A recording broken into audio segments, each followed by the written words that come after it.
ഇന്ന് നമ്മുടെ പാപ്പുക്കണാരൻ്റെ ലൈഫിലെ ഒരു പ്രത്യേക ദിവസമാണ് കേട്ടോ.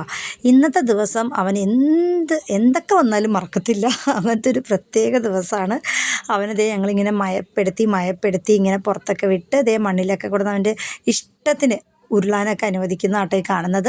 പിന്നെ അവൻ്റെ ആ രാവിലത്തെ പ്രഭാത കർമ്മങ്ങളെല്ലാം അപ്പിടലൊക്കെ അവൻ തന്നെ അതും കഴിച്ചിട്ട് ചേട്ടന്മാർ ഇവനതേ താലോലിച്ച് ഇതെങ്ങോട്ടാണ് ഈ കൊണ്ടുപോകുന്നത് എന്നാണ് നിങ്ങൾ ചിന്തിക്കുന്നത്.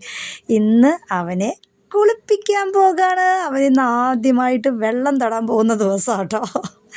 അങ്ങനെ അവനെ കുളിപ്പിക്കുകയാണ്. അപ്പോൾ ഇന്ന് അവൻ്റെ കുളിസീനാട്ടോ, കുളിസീൻ, പാപ്പൂസ് കുളിസീൻ.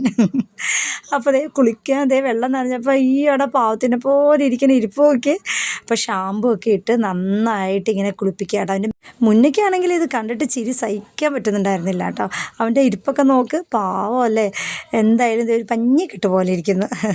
അങ്ങനെ കുളിപ്പിച്ച് വൃത്തിയാക്കി തുടപ്പിച്ച് ഇത്തിരി ചൂടൊക്കെ പിടിച്ച് കൊടുത്ത് ഞങ്ങളിതേ ഭക്ഷണമൊക്കെ കൊടുത്ത് അവനങ്ങനെ ഇരുത്തി. വിവി തേറ്റി മറക്കല്ലേ.